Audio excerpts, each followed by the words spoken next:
Should be live. Hello, everybody. It is the Dark Conservatarian, and I am back with a Strike Force interview. Wait, what? Oh, never mind. Our producers here just informed us that it's not a Strike Force interview. It's actually a Strike Force news stream. But no, just kidding, y'all. Don't have any producers, and I knew from the start. Yeah, I've been thinking for a while of doing another Strike Force news stream instead of an interview stream. On top of big reason that big reason for being is because I did not have like any interviewees to I did not have any lined up for Strike Force interview. Um Shit, dude, you gotta let me join, says Coin Monster. Hello, Coin Monster.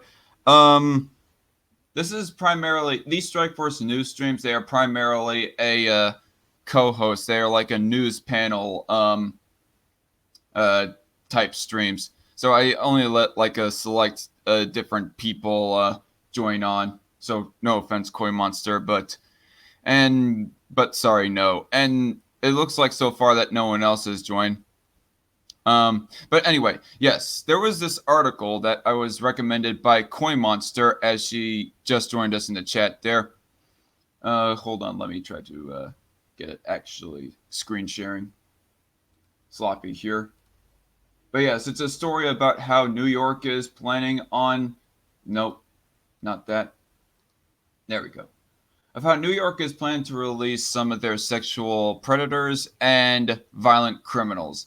So, pretty shitty just on the surface of it. But when I go like very quickly reading some of the paragraphs of these two articles here, this is like the first article, and then this second article is the one that this website right here is referencing to.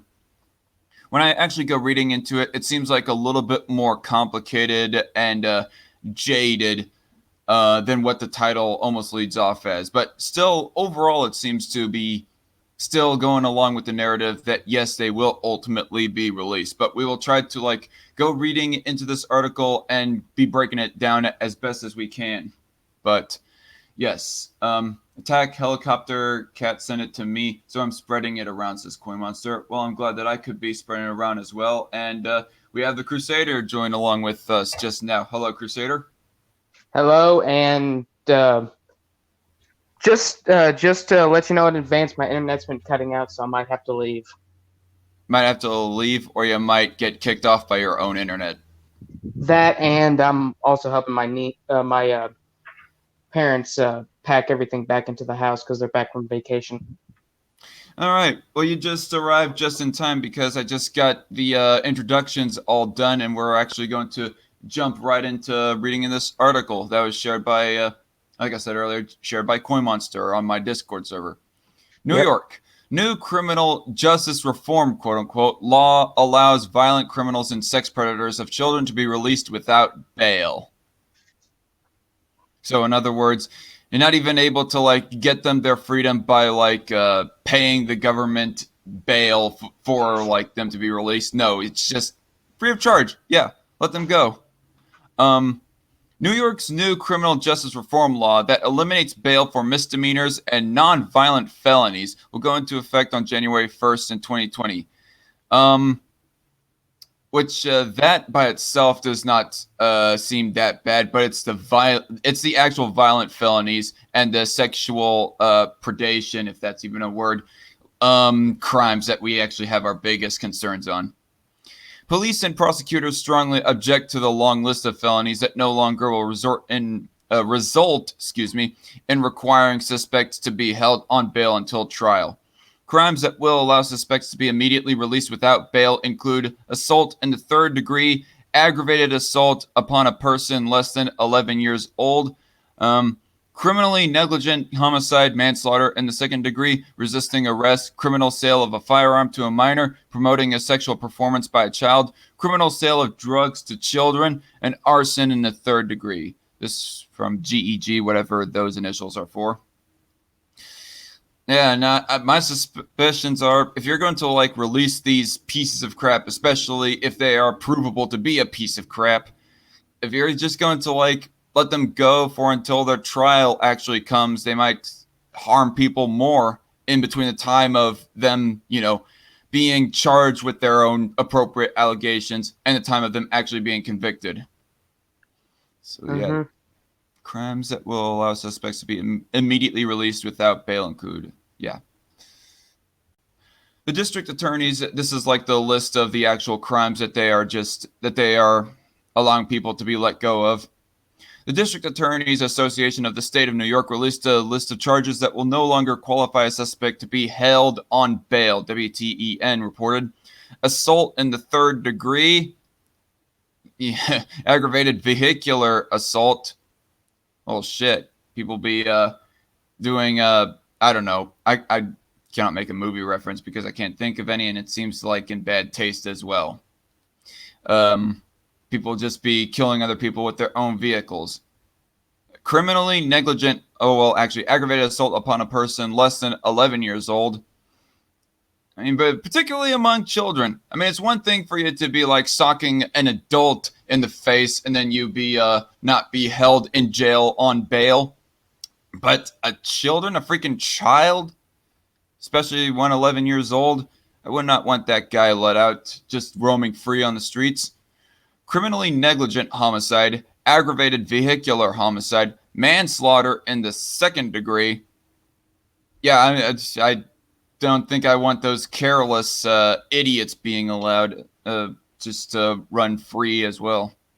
Unlawful imprisonment of the first degree, coercion in the first degree, arson in the third and fourth degree, grand larceny in the first degree, criminal possession of a weapon on school grounds or criminal possession of a firearm. Okay, that I can actually understand.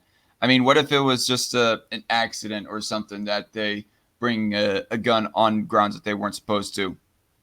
Or, overall, I am against gun-free zones, especially in public areas that we have like jurisdiction to help determine whether or not they are a gun-free zone. So just from the very get-go, I am sort of more or less apathetic to that. And apparently I just found out that StreamYard's viewing of the chat is a whole lot slower than YouTube's viewing of the chat. Because I did not notice Truegrave or Koi Monster's recent chat comments until I actually looked at the YouTube browser. Who knew YouTube was less mentally disabled than StreamYard? No, I mean StreamYard is slower than YouTube at pulling up the chat comments for me. I mean StreamYard has some kinks that it has to work out, but yeah. Criminal possession of a controlled substance in the first and second degree. What do you mean by controlled substance? I guess I'm not understanding terminology right there. Are they meaning drugs, or are they meaning something much more dangerous than that? Criminal sale of a controlled substance in the first and second degree. Criminal sale of a controlled substance in or near school grounds. Hey, Crusader, do you think that you could like look up controlled substance maybe on Google on your end? Or something? Hello, JJ, you there? Hello? My shit's messing up. Oh. Well, I was wondering if you could like look up on your end of what controlled substance means exactly. I think JJ broke up there again. Or, oh no, I think he said all right and then muted himself. Never mind. Things are kind of spurgy right here on Strike Force right now because I'm just a little bit rough on this. It's been a while since I've done one of these news streams, y'all. Specified felony drug offenses involving the use of children, including the use of a child to commit a controlled substance offense and criminal sale of a controlled substance to a child. Let's see.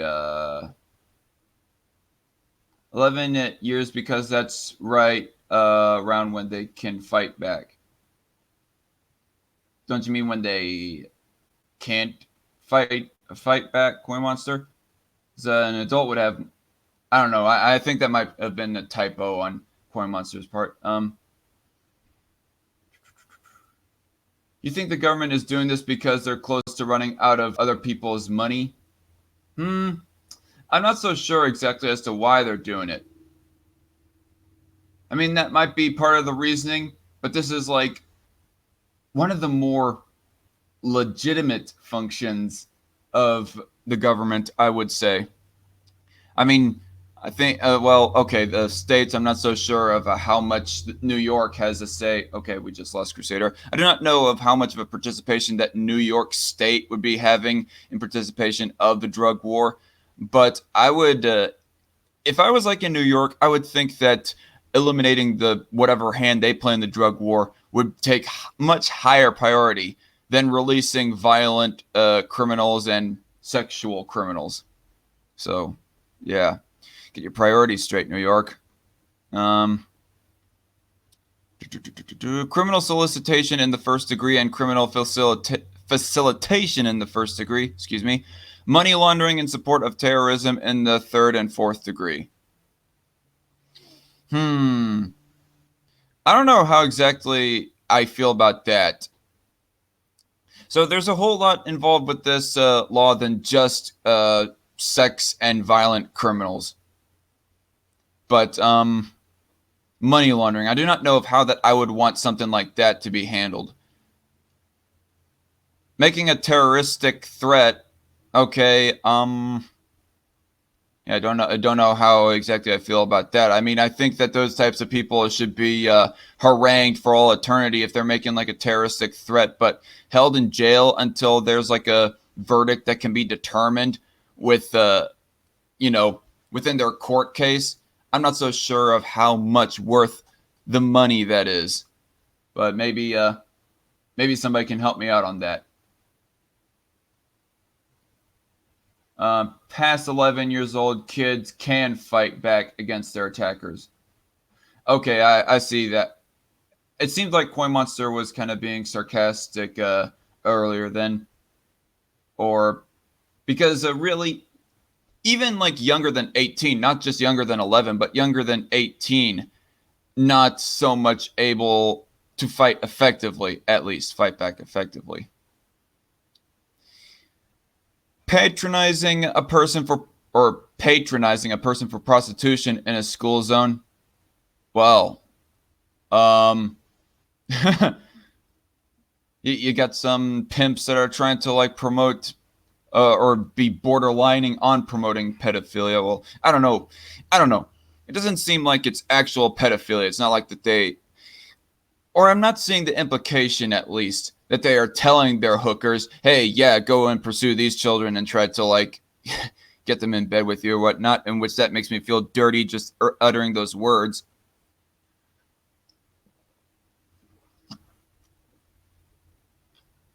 But still, I would not want that kind of indecent exposure around kids. But I do not know how I feel about holding them in jail. Promoting an obscene sexual performance by a child.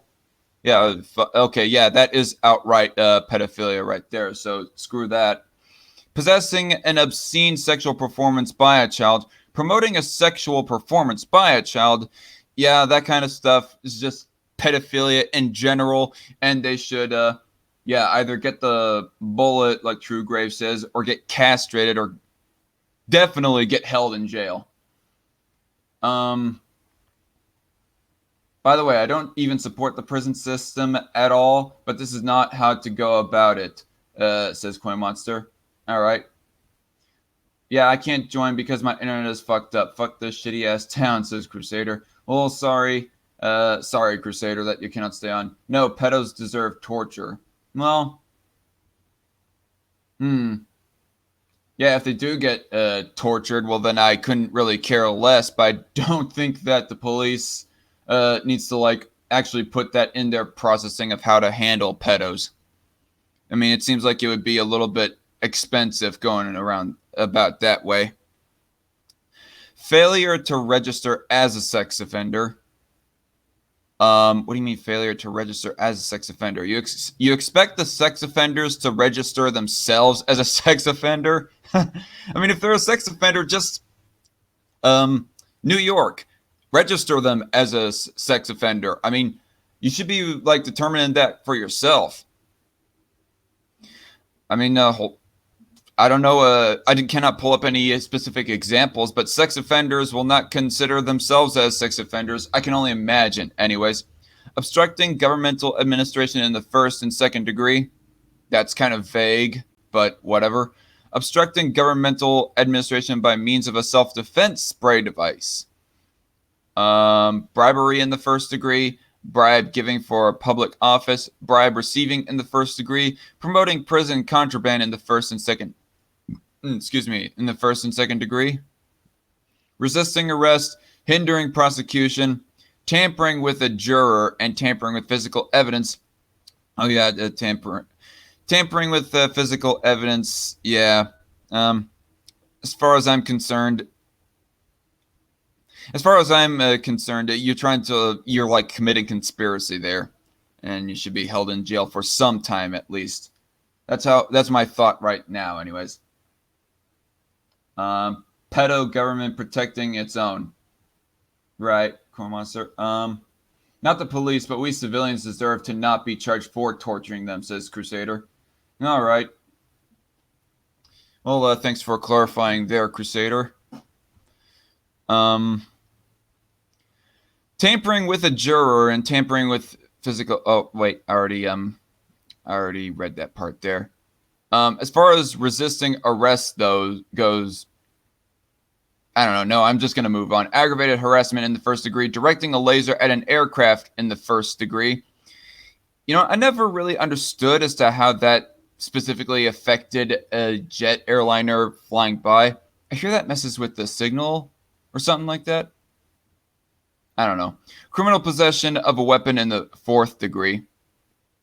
Criminal sale of a firearm to a minor. Enterprise corruption and money laundering in the first degree. Aggravated cruelty to animals.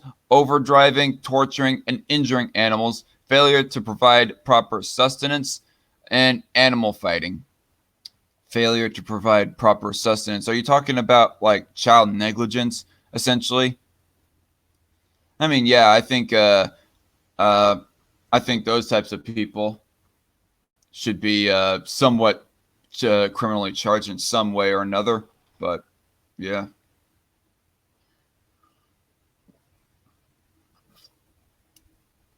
Like I said, people, I'm kind of rusty at this, but if we go down to the bottom of this particular article right here, it says read full article here, and then there's this one that it leads us to.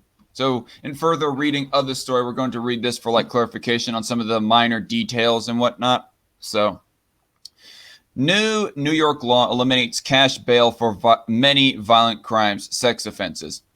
Now, I actually read somewhere down in the comment section of this particular article right here that they would not have a problem if they eliminated cash bail for these types of criminals without letting them go.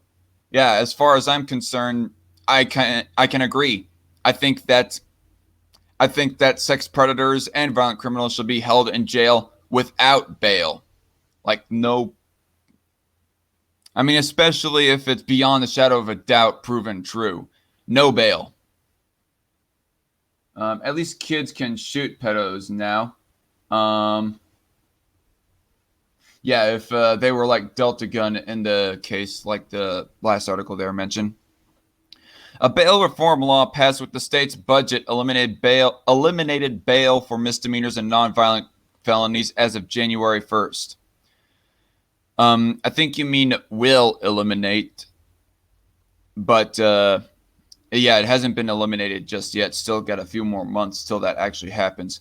Albany, New York. A new law that eliminates cash bail for many violent crimes will go into effect on January 1st in New York. Police and prosecutors now say they are unhappy about the long list of felonies included on the list of criminal offenses that will no longer result in a suspect being held on bail until trial. So, more specifically, it seems that this whole law is like just mostly letting sexual predators and violent criminals roam free until their trial comes. Like, it's not making any specific mention that after their trial, whether or not they are to be held in jail or not. But yeah, still. I mean, if you're suspected of some heinous crime like that, If there is probable cause, then yeah, I'm sorry. Even if you're, I don't know.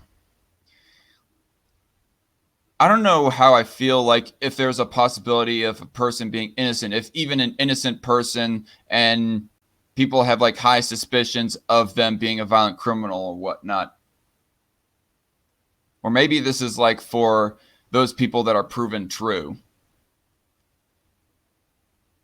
I don't know. I'm not getting the exact implication as how this law works and how New York law specifically works. I'm not going to go through another year where we don't do criminal justice reform. New York Governor Andrew Cuomo said during budget negotiations, according to WRGB. Cuomo said he wanted to reduce the number of people who were held in jail awaiting trial. But critics have called the new bail reform law overreaching and said it goes too far. Yeah, it goes too far, being too lenient with these types of pieces of crap. Fulton County Sheriff, why did I say Sheriff? Fulton County Sheriff Richard Giardino, who spent 18 years as a judge, told WRGB there should be more qualifying offenses for bail. You leave for work in the morning, we arrest them at 8 o'clock on a raid, you get home at 6 o'clock. By the time you get issued an appearance ticket, they're back out on the street, Sheriff Giardino said. The sheriff said that law enforcement officers are going to spend a lot of time tracking down people who failed to appear for court. Yeah, that's another thing right there. I mean, what if somebody is a proven criminal of this kind and they don't arrive for court at all so that they can ultimately be held in jail for their sentence? They are going to keep on committing that type of crime, especially sex predators. Jeez. You're going to see a large spike in people not going to court in the first 6 to 9 months of this. Then you're going to see our officers spending numerous hours, numerous days tracking people who have been bench warranted, he said. 1 second here. Show. Yeah, that's another thing about StreamYard, by the way, everybody. On StreamYard, you cannot see what chat comments are being held for review. And therefore, I have to go back to the YouTube browser to actually see it so I can, like, allow them to be showed. I feel like this is all vague on purpose, said CoinMonster. Yeah, a whole lot of it is. But the sexual predators and the violent criminals, that's kind of plain and cut dry. At least more so than the whole money laundering thing and stuff like that. Sounds like a law to alleviate the prison overcrowding problem, says Truegrave. Yeah, but kind of in the wrong way. So they're just giving cops more privileges. I did not read anywhere where they say that they're giving cops more privileges, CoinMonster.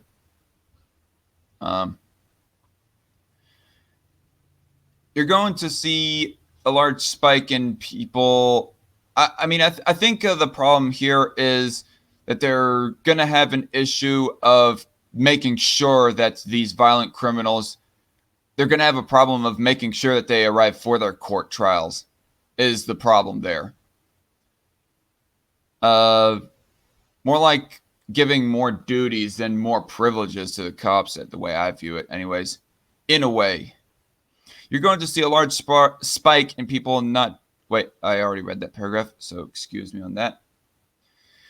The New York Police Department, NYPD Deputy Commissioner of Intelligence and Counterterrorism, John Miller, called the plan misguided and said that 99% of people who are arrested will be released under the new plan.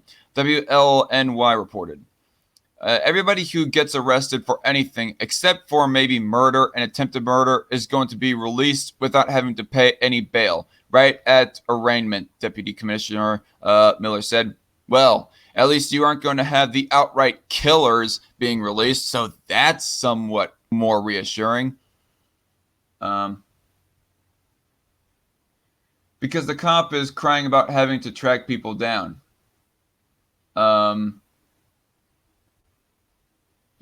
Yeah. I'm confused as to what the point was right there. Yeah, I mean, I'd be complaining too, and about having to like track them down and possibly even not tracking them down in time before they end up like committing another sexual predation or anything like that before they arrive for their trial. He said the new plan eliminated any incentive for criminals not to repeat their crimes. WLNY reported. Before they enacted this law, 89% of people were being released at arraignment without having to pay bail anyway, Deputy Commissioner Miller said. Now that's going to go to probably 99%, which is going to be a problem because criminals are going to know at the time they're arrested, I'm not really risking going to jail. I'm not really risking anything except going through the system and coming out at the other end. NYPD Chief of Department Terrence Monahan, however you pronounce that, agreed with his department's counterterrorism boss. You're talking about people who can sell pounds of cocaine and walk out with no bail. Oh, well, that's kind of a non-issue to libertarians right there, so moving on. Someone burglarizes your house and walks out with no bail. Yeah, I'll agree. That's they should be held in court for that case. No, just the child rapist, says True Grave. Hmm. I'm trying to remember what I said earlier. I think I know what he might be referring to there. Yeah, letting people out. I said it earlier. Hey, at least they're not letting killers run loose. And then he says, no, just a child rapist. So, yeah, it's still pretty fucked up right there. I'll agree, True Grave. We're going to be facing some major issues come January 1st if this doesn't get unchanged. But the governor said he had no plans to change the new reforms because he doesn't think a person's freedom should hinge on whether they can afford bail, WRGB reported. Okay, sexual predators, pedos, and people like commit aggravated assault and third-degree assault and stuff like that, as far as I'm concerned, they don't deserve freedom. So, yeah, screw you. With all due respect, sir. Law enforcement was furious, and rightly so, I'll say. In many cases, we have lost our ability to get people off the street, even for a short-term basis. Even just a cool-down period, Saratoga County Undersheriff Richard Castle told WTEN. Undersheriff Castle said he was most worried about low-level burglary and robbery charges, as well as a number of bench warrants that will be issued when people stop showing up for court. Excuse me. This is such a mixed bag, says Coin Monster. Yeah, I mean, it does seem like that because on the one hand, you have like drug dealers being released without bail until their trial actually comes. But on the other hand, you have pedos and assaulters, physical violent assaulters. That's not an actual word, but whatever, being released as well. So, yeah. So if someone goes to your house and kicks in your front door and steals items out of your house and we catch them, they will be released. And they might even do it again, might I add. If they do it in an hour later, they'll be released again. It read my mind right there. He explained also, we're now going to have to go find them when they don't show up in court. The undersheriff complained that the bail reform legislation was passed without consulting law enforcement or prosecutors. You done fucked up, AA Ron, WTEN reported. Yeah, there's a bit of disconnect right there when it comes between legislators and police people. No, but they should still have due process. Oh, okay. I think he's referring to my comment as to how sexual predators and violent criminals shouldn't, they don't deserve freedom. No, but they should still have due process. I mean, sure. But still. New York Assemblyman Dan Steck said bail reform should have never been passed as part of the budget package and said the changes take away discretion from law enforcement and prosecutors. Their hands are tied. Instead of being able to exercise their professional experience discretion, it's a one-size-fits-all now, Steck said. The District Attorneys Association of the State of New York released a list of charges that will no longer qualify a suspect to be held on bail, WTEN reported. And this is the same long list, I think, that we read in the last article. But yeah, end of article. So that's the specific details right there, everybody. So this law, more specifically, goes releasing sexual predators and violent criminals after they've been arrested, but before their trial. It doesn't determine whether or not they'll be released after their trial. I mean, it's still pretty fucked up that they would release sexual predators and violent criminals even when they're like held in limbo between the time of their original arrest and trial. But still, there's that bit of nuance and caveat that people should probably know more about. And people can still do some more damage. Violent criminals and whatnot can still do a bit of damage before they actually show up for court. And like the article there was saying, might possibly not even arrive for court. So, and if they don't arrive to court, they don't get held in jail for who knows how long. And so they'll just continue on. All right, so I got 2 more articles right here, and I think I might wrap up this episode of Strike Force News because not a whole lot of people arriving on this stream, honestly, and I did not come that well prepared. And I have other things to do in the day as well. This was actually shared a little while back from the incredible Aspie. I think it was on Twitter. It might have been Discord, but I think it was on Twitter. And it says, Polish leader, LGBT rights, an import that threatens nation. And just so like, what? How? That seems like a pretty hot take right there. Like a boomer social conservative hot take right there. Honestly, that I feel like I'm reading an article here from GeoCon, from the Geoconservative. Don't know if any of you guys have watched my interview with the Geoconservative. He deleted his Twitter account now, so S-Man Speaks tells me. But yeah, the Geoconservative, he's a really socially authoritarian conservative guy. I'm a spooky bisexual, says Koi Monster. Yeah. Oh, I remember that guy, says JC Armitage. Yeah, so you know who I'm talking about. So for all those who know, I feel like I'm reading an article written by that guy. Warsaw, Poland. The chairman of Poland's conservative ruling party, Jaroslaw Kaczynski, if that's how you pronounce it, has called the LGBT rights movement a foreign import that threatens the Polish nation. A foreign import, huh? So what? You never had any LGBT people inside your nation that wanted to be left alone by the government to have their sexual fantasies, you know? I mean, I find that kind of hard to believe right there. Kaczynski, Poland's most important politician, also said everyone must accept Christianity. You do know that there are other interpretations of the Bible, right? I mean, it might be a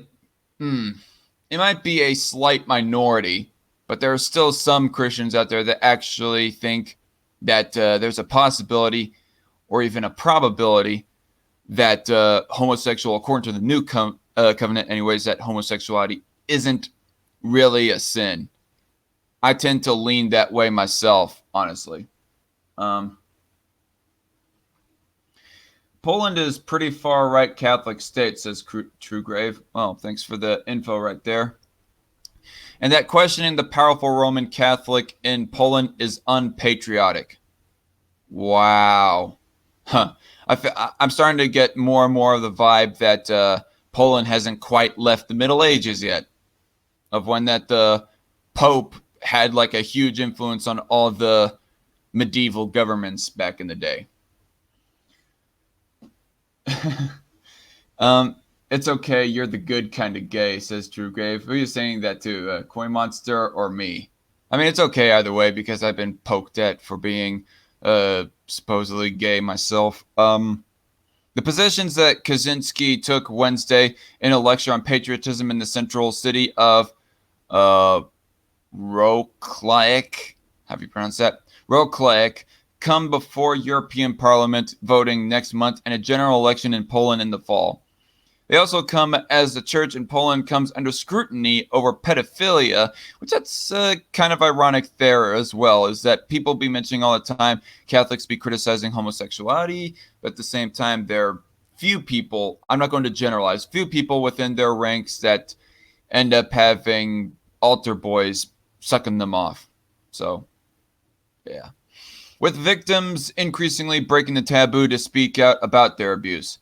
A movie that deals with the problem, Cler, or Clergy as it's translated, was a blockbuster hit, and opinion surveys show that support is falling for having nuns and priests teach religion in public schools, as is now the case. I don't know about that. I don't know if you need to keep them away from the kids completely. I mean, unless there's statistical evidence to say that it's a majority of nuns and priests that end up committing pedophilia or anything like that. But if it's just a minority, it seems rather unnecessary to be outright keeping the nuns and priests away from the kids. Meanwhile, the LGBT rights movement has become more visible in recent years, with more and more cities and towns, even places known as bastions of the church and conservative values, holding LGBT pride parades. These are often met by counter-protests organized by far-right groups. Even places known as bastions of the church and conservative values. Yeah, that's another thing right there, is that modern day conservatives, I would argue, I mean, all the intersectional feminists and social justice warriors and all those types of people, they'd be disagreeing with my take on this. But I believe that the modern conservative movement, particularly here in America, is becoming a little bit more libertarian in that area, and that they want the government just to full stop get out of marriage and not prevent homosexuals from having their sexual relationships. I mean, Ben Shapiro would actually be a staple example of one of them. I don't think he considers himself a libertarian overall, still considers himself a conservative. Don't even think he considers himself a conservatarian, and yet he wants the government out of marriage. Let me check the YouTube browser. No chat comments and review. Yeah, it seems like CD Projekt Red is the only good thing coming out of Poland lately. They're a video game developer that made the Witcher trilogy along with the upcoming Cyberpunk 2077, says JC Armitage. Cool. True Grave says Koi Monster, and Koi Monster says Koi Monster, silly. My bad, guys, my bad.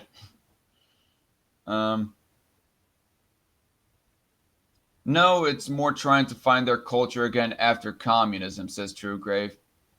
Might be a bit of a point there to be made, but that's for another video, another stream entirely, because I don't know the specifics on that. Kaczynski seems to be tapping into the feelings of those Poles who feel that liberal values are being forced on them against their will as an unwanted side effect of having joined the European Union 15 years ago. The Catholic Church has long been revered in Poland as the institution that kept the language and spirit alive during a long period of foreign rule, while also supporting the democracy movement under communism. Kaczynski and his party, Law and Justice, won a 2015 election at the height of the migration crisis into Europe. Well, migration crisis. I can only imagine them referring to all the Syrian refugees and all those types of people. And I would think that the LGBT rights aspect of their country, or the growing aspect of it, all the people that are pro-LGBT rights, that it's not coming from those types of people. So that kind of is, you want to tell me that LGBT rights is a foreign import into Poland? This is not an example of it. I'm just going to say comfortably. I mean, unless you can actually back that up. I highly doubt that all the migrants from those parts of the world anyways are passionately pro-LGBT rights anyways. Perhaps a minority, but I'm not sure. after a campaign that portrayed Muslim refugees as a threat to the nation. Not a threat to the nation necessarily in, threat to the nation necessarily in being pro-LGBT rights. In recent weeks, the party has portrayed LGBT rights as a risk to families and children. Kaczynski called the film Klur an attack on the church, adding, "We are dealing with a direct attack on the family and children, the sexualization of children. That entire LGBT movement, gender, this is imported, but they today actually threaten our identity, our nation, its continuation, and therefore the Polish state." End of article. So yeah, to the person that is speaking in this article, you're being petty. Get over it. Baby boomer wanted to be the generation to see Jesus again, says True Grave. I just love how people like this think kids had it all good until I came in. LOL, says Koi Monster.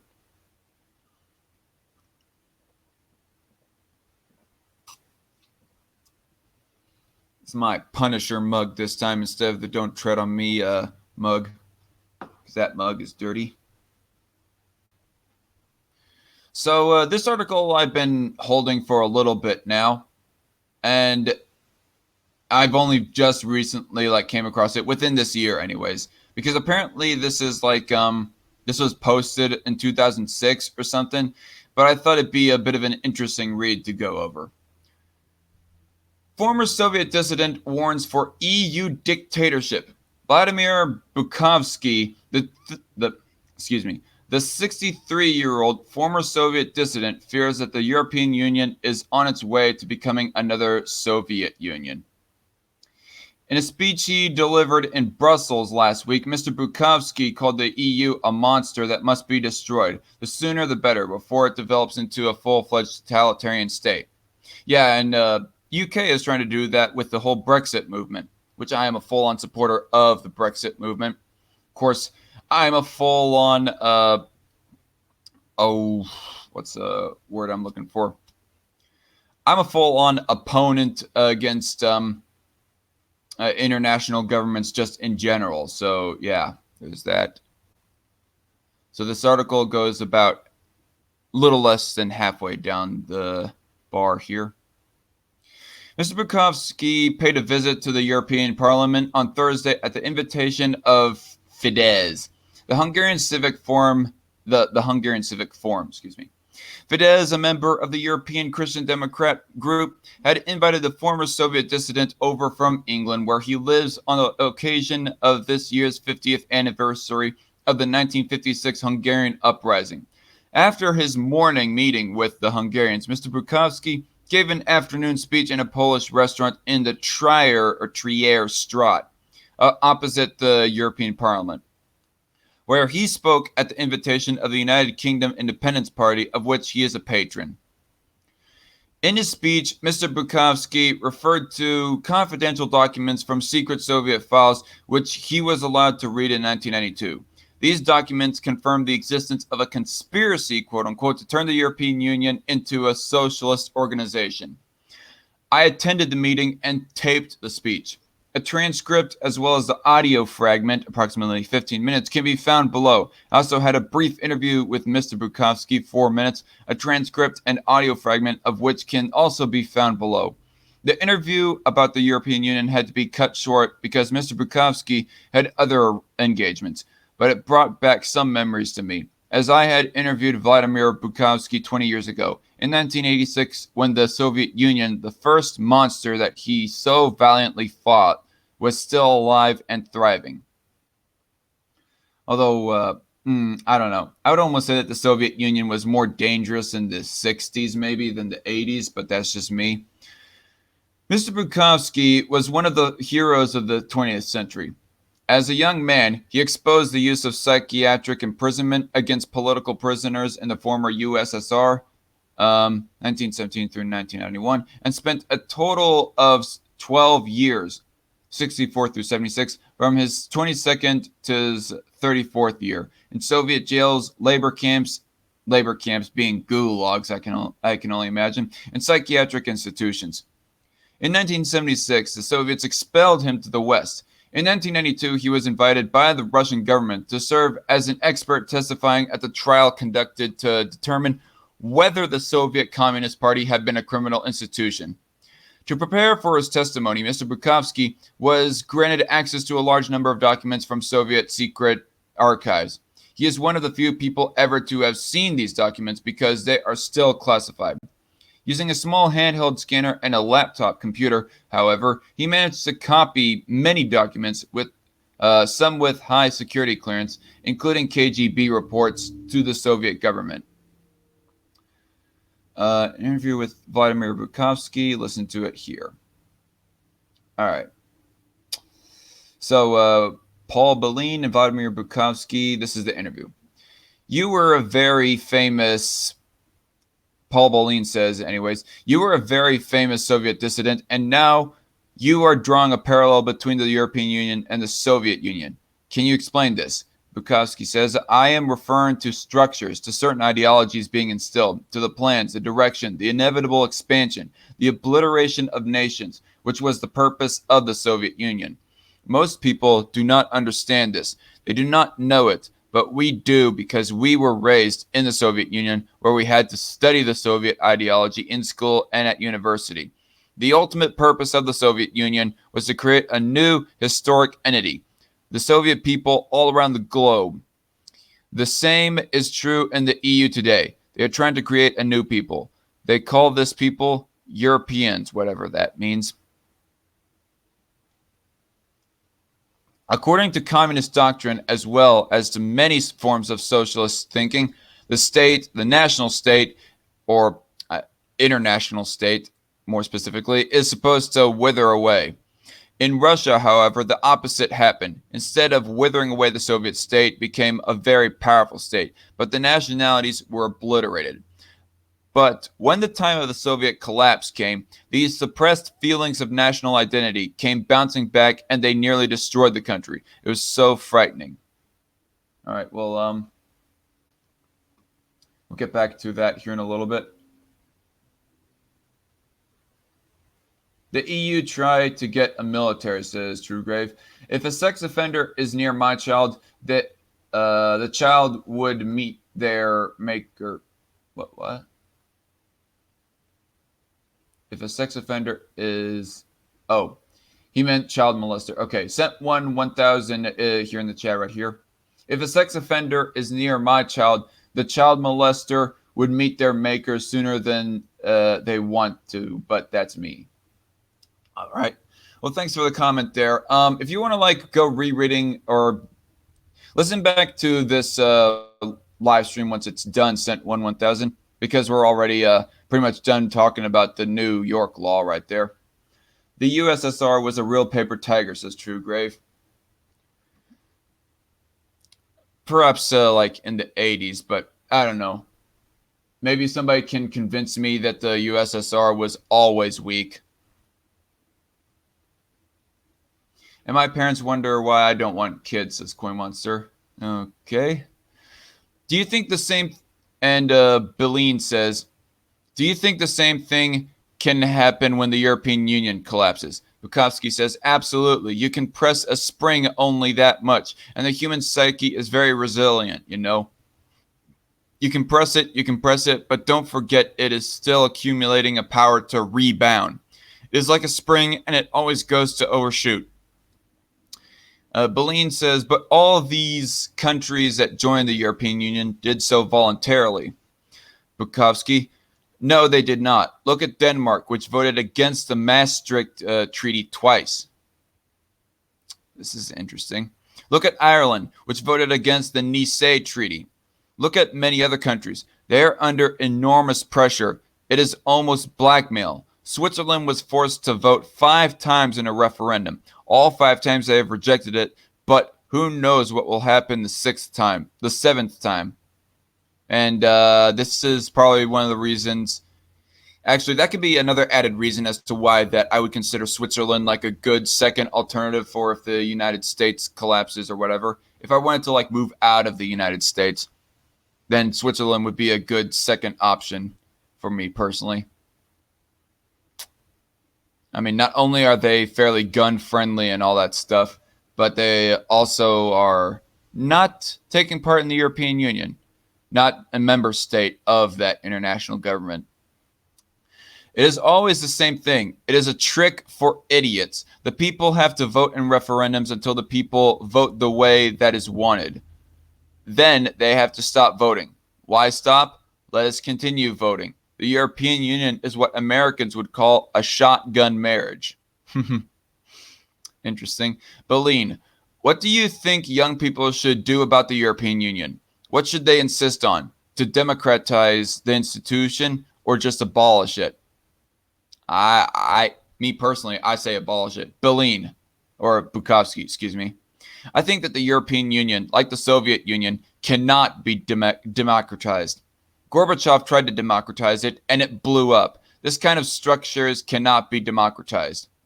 Beline, but we have a European Parliament which is chosen by the people. Bukovsky, the European Parliament is elected on the basis of proportional representation, which is not true representation. And what does it vote on? The percentage of fat in yogurt, that kind of thing. It is ridiculous. I mean, yeah, the European Union also decided on whether or not you can like post memes without getting charged at the ass because of copyright. Or whether or not you can like post a crap ton of articles or article links in the description box of your video without getting taxed the crap out of you. If you live in Europe anyways. It is ridiculous. It is given the task of the Supreme Soviet. The average MP can speak for 6 minutes per year in the chamber. That is not a real parliament. Wow. Yeah, hard for one to get anything done if they are only allowed to speak for 6 minutes.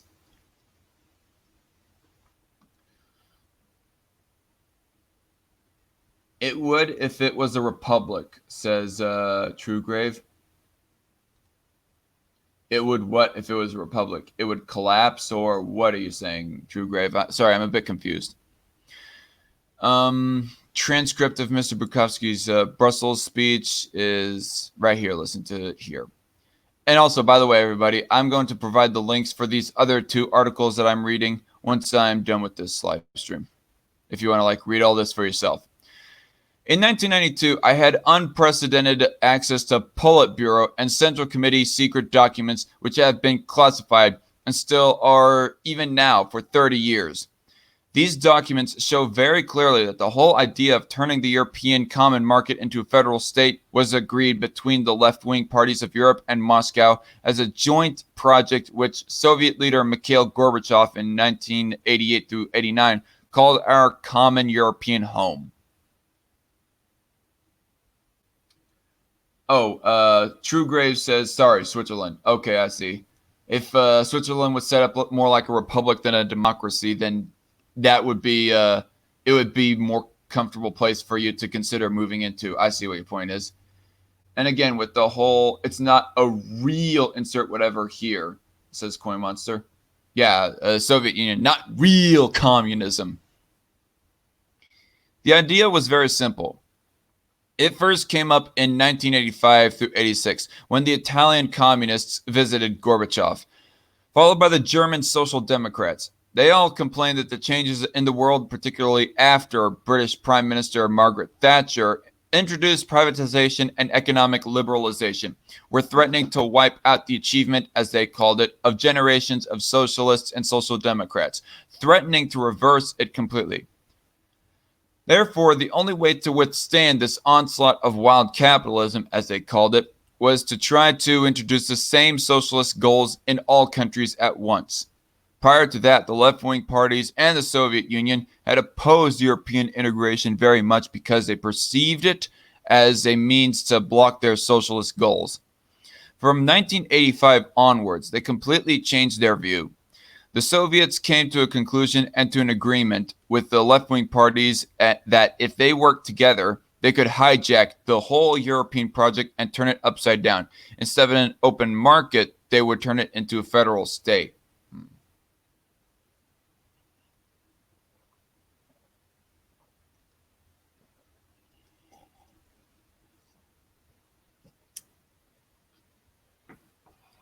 According to the secret Soviet documents from 80... Wait, did I already read that? No, I did not. According to the secret Soviet documents from 85 to 86 according to the secret Soviet documents, 85 through 86 is the turning point. I have published most of these documents. You might even find them on the internet. Yeah, these days without getting, if they weren't charged with copyright or something. In all seriousness, they might not, but it's just, I couldn't help but make that little stab at EU's expense. But the conversations they had are really eye-opening.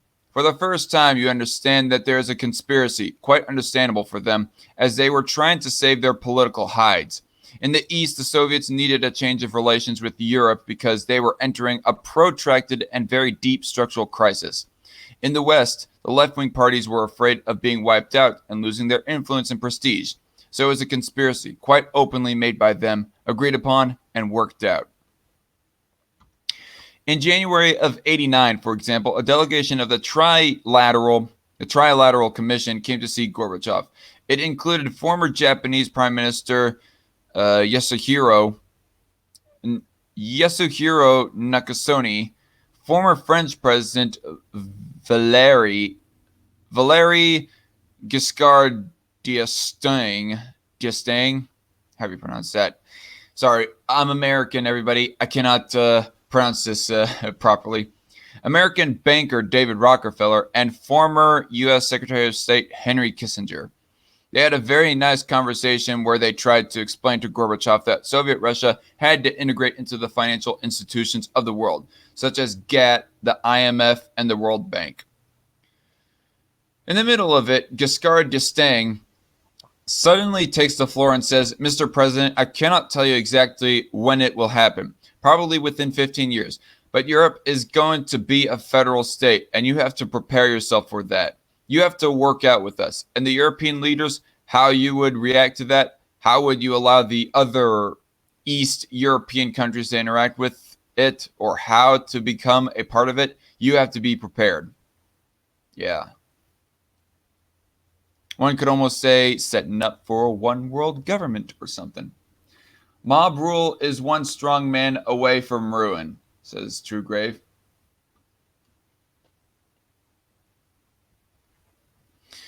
That's a good point right there, Truegrave. This was January 1989, at a time when the 92 Maastricht Treaty had not even been drafted. How the hell did Giscard d'Estaing know what was going to happen in 15 years' time? And surprise, surprise, how did he become the author of the European Constitution in 2002 through 2003? A very good question. It does smell of conspiracy, doesn't it? Luckily for us, the European part, or the Soviet part, of this conspiracy collapsed earlier, and it did not reach the point where Moscow could influence the course of events. But the original idea was to have what they called a convergency, whereby the Soviet Union would mellow somewhat and become more social democratic, while Western Europe would become social democratic and socialist. Then there will be convergency. The structures have to fit each other. This is why the structures of the European Union were initially built with the purpose of fitting into the Soviet structure. This is why they are so similar in functioning and in structure. It is no accident that the European Parliament, for example, reminds me of the Supreme Soviet. It looks like the Supreme Soviet because it was designed like it. Similarly, when you look at the European Commission, it looks like the Politburo. 1 second here. Okay, I don't have any new guests coming on StreamYard. I have to check the StreamYard browser every few minutes to see whether or not somebody arrived. Truth be told, I don't see the EU lasting longer than a decade at this point, says JC Armitage. Yeah, but what will it become right after that? Will it become something worse, or will all the countries of Europe actually become their own sovereign nations? I mean, I would hope for the latter, but I cannot fully predict that it would definitely be the latter. I mean, it does so exactly, except for the fact that the Commission now has 25 members and the Politburo usually had 13 or 15 members. Apart from that, they are exactly the same, unaccountable to anyone, not directly elected by anyone at all. When you look into all this bizarre activity of the European Union with its 80,000 pages of regulations, it looks like ghost plan. We used to have an organization which was planning everything in the economy to the last nut and bolt 5 years in advance. Exactly the same thing is happening in the EU. When you look at the type of EU corruption, it is exactly the Soviet type of corruption, going from top to bottom rather than going from bottom to top. Will become Germany, says Truegrave. Which Germany? Modern Germany or Nazi Germany? Might be referring to Nazi Germany. If you go through all the structures and features of this emerging European monster, you will notice that it more and more resembles the Soviet Union. Of course, it is a milder version of the Soviet Union. Please do not misunderstand me. I'm not saying that it has a gulag. It has no KGB, not yet. But I am very carefully watching such structures as Europol, for example. That really worries me a lot because this organization will probably have powers bigger than those of the KGB. They will have diplomatic immunity. Can you imagine a KGB with diplomatic immunity? They will have to police us on 32 kinds of crimes, 2 of which are particularly worrying. One is called racism, another is called xenophobia. Oh my gosh. Restrictions of free speech, anyone? No criminal court on earth defines anything like this as a crime. This is not entirely true, as Belgium already does so. So it is a new crime, and we have already been warned. Someone from the British government told us that those who object to uncontrolled immigration from the third world will be regarded as racist, and those who oppose further European integration will be regarded as xenophobes. I think Patricia Hewitt said this publicly. Are we sure that this article was made in 2006? Because this almost looks like something that was made fairly recently. From the desk of Paul Belin on Monday, 2006, February 27th at 9:13. So, I don't know. For all I know, this could be something, some of this was probably made in 2006, but then it finally got published on the internet only just recently. I don't know. I'll pass on restriction of speech, says Sent1000, considering my family already treat me like crap, not allowing me to have my so-called basic freedoms. Do not need to know that one. I probably shouldn't have even read that. I mean, you might feel comfortable for telling us that. I don't know, Sent1000, but I don't know. I would almost prefer that kind of personal stuff wasn't really talked about that much on my forums. But that's just me. Hence, we have now been warned. Meanwhile, they are introducing more and more ideology. The Soviet Union used to be a state run by ideology. Today's ideology of the European Union is social democratic, status, and a big part of it is also political correctness. I watch very carefully how political correctness spreads and becomes an oppressive ideology. Not to mention the fact that they forbid smoking almost everywhere now.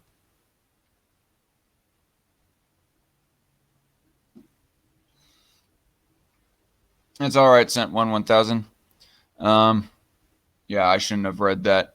I might have to go back at the stream, who knows even, and just edit out that part or something. Whereas explicitly reading the message. Look at this persecution of people like the Swedish pastor who was persecuted for several months because he said that the Bible does not approve homosexuality. France passed the same law of hate speech concerning gays. Britain is passing hate speech laws concerning race relations and now religious speech, and so on and so forth. What you observe, taken into perspective, is a systematic introduction of ideology which could later be enforced with oppressive measures. Apparently, that is the whole purpose of Europol. Otherwise, why do we need it? To me, Europol looks very suspicious. I watch very carefully who is persecuted for what and what is happening, because that is one field in which I am an expert. I know how gulags spring up. Yeah, I mean, you lived in Soviet Russia for a time, so yeah, there's that. Okay, still nobody else on StreamYard with me. Smoking is a victimless crime. Sent 1,000. Uh, okay.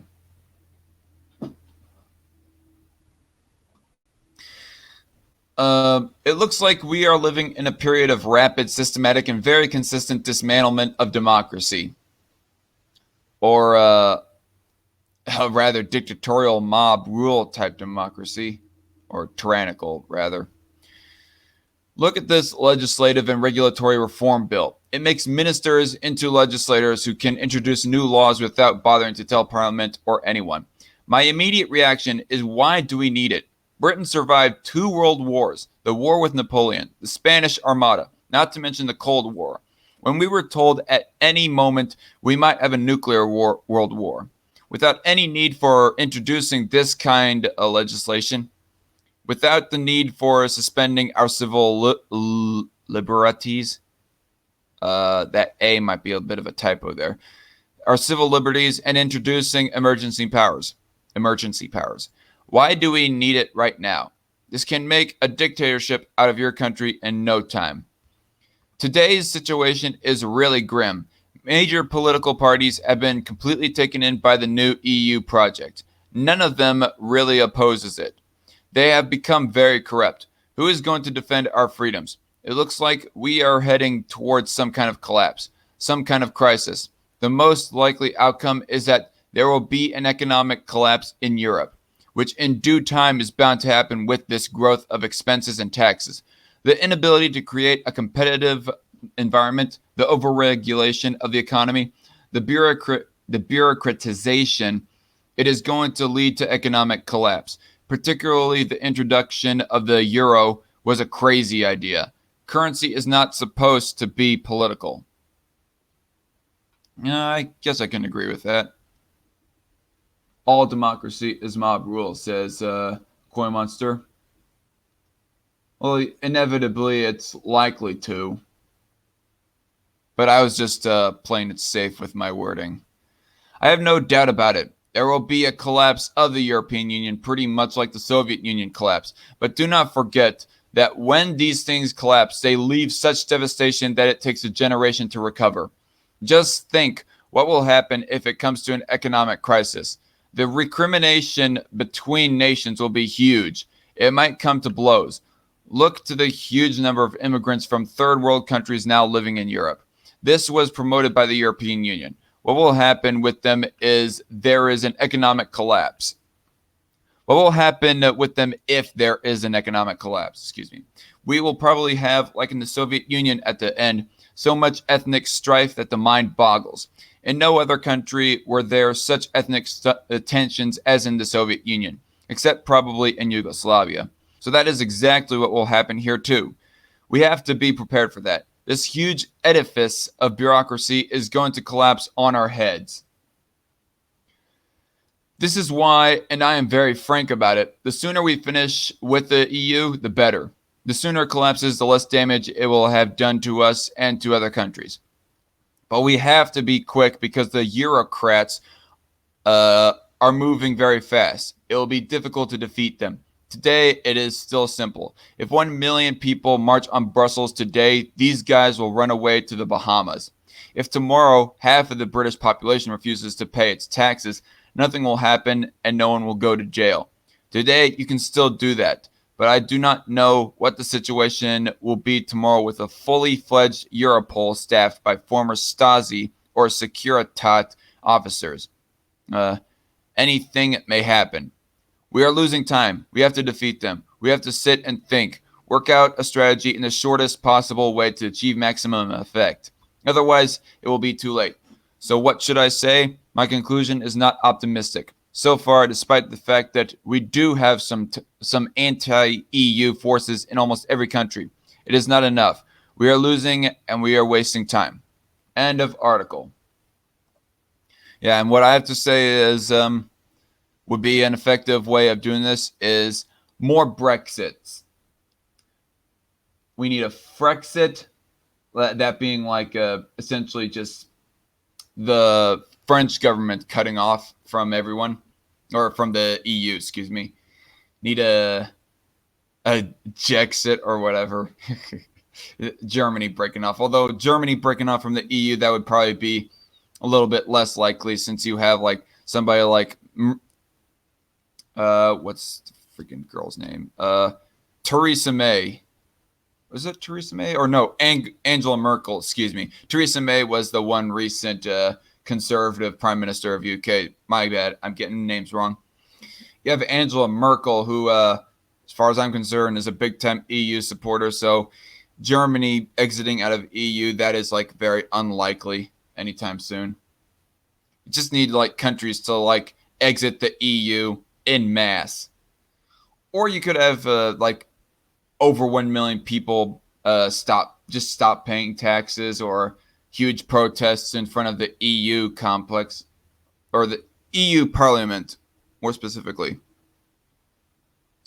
But anyway, I think that's all that I have to say here. So, in conclusion and review of what we were like primarily talking about on this stream, that being about the new New York law releasing violent criminals and sex predators, to just clarify to everybody, it's not saying that sex predators and violent criminals who are like in jail after their trial, after their court trial, will be released. It's just saying that those violent criminals and sex predators who are originally arrested for such crimes, they will be released without bail until their trial comes. That is, if their trial ever comes, because who knows? Within that time between their original arrest and the date of the trial, they might not even show up for the trial, and they might just repeat their own crime on different other people. So even without releasing all the other sex predators and violent criminals who are already in New York and have already had a trial, already in New York jail, I mean, and have had a trial, even without that, there's still going to be like big damage done. But man, imagine if New York was to start releasing sex predators and violent criminals, even the ones that have had their trial. Nasty. And just New York not getting its priorities straight, just overall. This is what happens when you have people like just arguing and rather quibbling over these smaller details and not doing any big concrete decisions like ending the drug war or releasing drug offenders. Like, that is one thing that people can like objectively agree on. Release all the drug offenders without bail, both in between the arrest and their trial and after their trial. Like, yeah, I agree that that taking drugs like even cocaine and that other stuff, I mean, especially weed, that is victimless crimes right there, and therefore they shouldn't be held in jail. It's a waste of taxpayer dollars for them to be kept in jail and being fed off of the public dole for just those reasons, when they could very well likely pay for their own meals if they were just let their freedom, if their freedom was allowed and not kept in jail. But no, New York doesn't want to take that route. So anyway, for all of you who have participated, thank you for doing so. And I'm the Dark Conservatarian, and maybe I'll get back in the full swing of these news streams. Who knows? But I will have like a couple more interviews done after next weekend, because next weekend I will not be streaming Strike Force. I'm going to be on vacation down in Oklahoma with some friends, camping and whatnot. But anyway, y'all have a good evening. See y'all later. And as always, God bless.